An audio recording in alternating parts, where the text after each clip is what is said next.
Oke, selamat pagi, siang, sore, malam rekan-rekan semua. Pada hari ini saya akan coba menjelaskan terkait dengan network simulation di mata kuliah komunikasi data, jaringan, dan komputer. Oke, jadi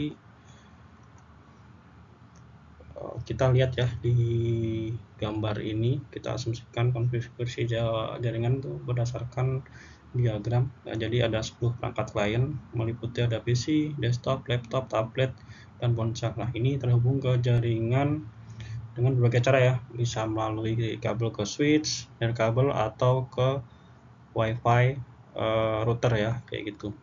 Nah, ada satu server yang ditunjukkan pada diagram.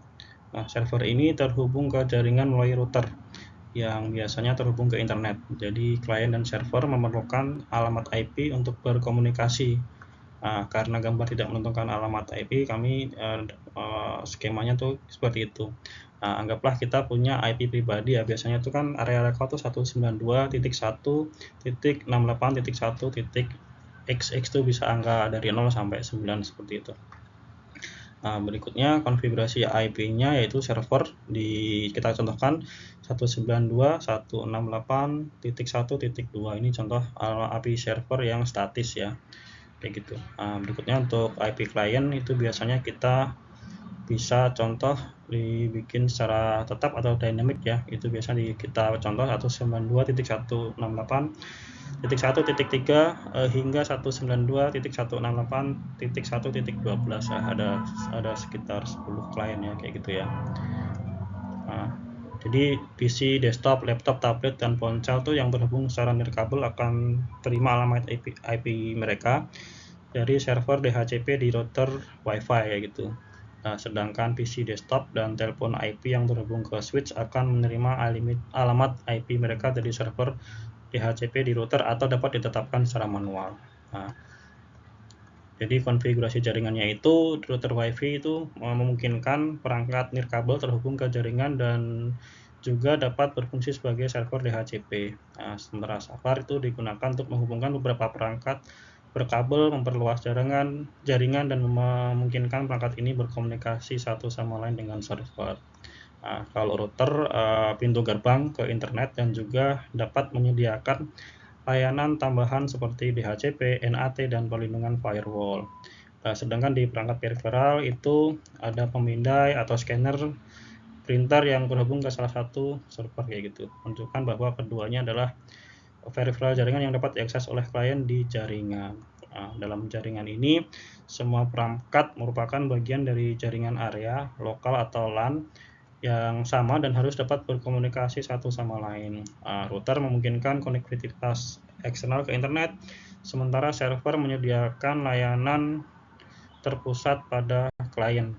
Kehadiran IP telepon juga menunjukkan bahwa jaringan ini memungkinkan digunakan untuk layanan VoIP atau Voice over Internet Protocol, seperti itu.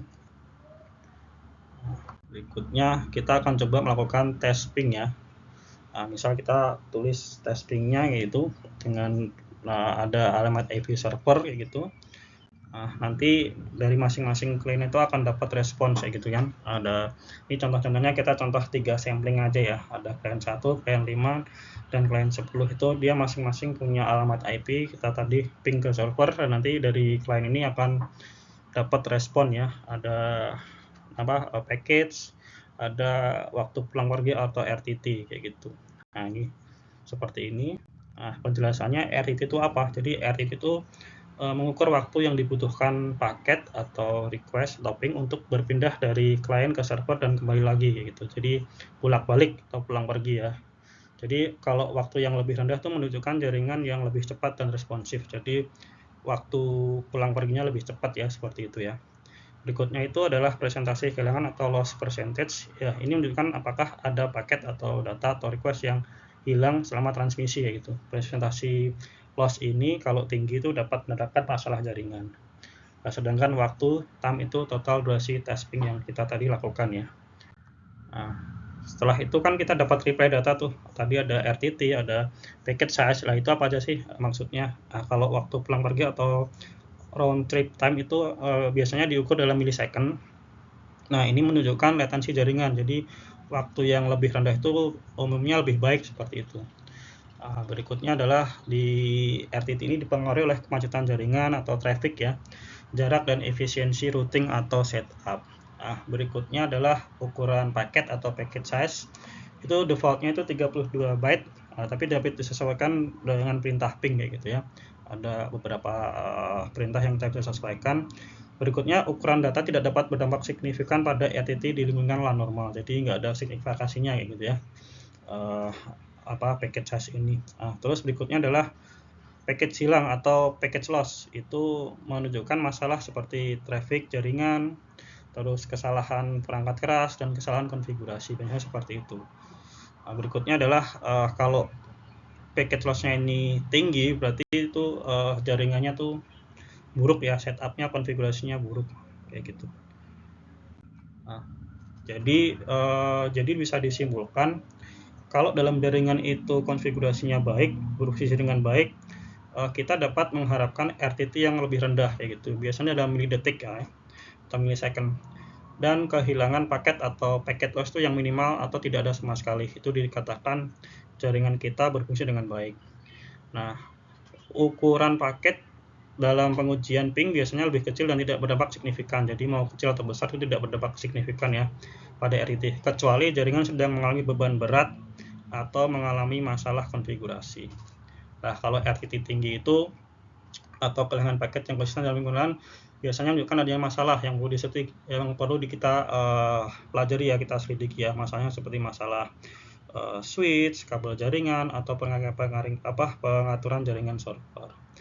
Nah, itu saja untuk simulasi network di mata kuliah interaksi jaringan. Jadi bila ada salah-salah kata kami mohon maaf. Terima kasih. Assalamualaikum warahmatullahi wabarakatuh.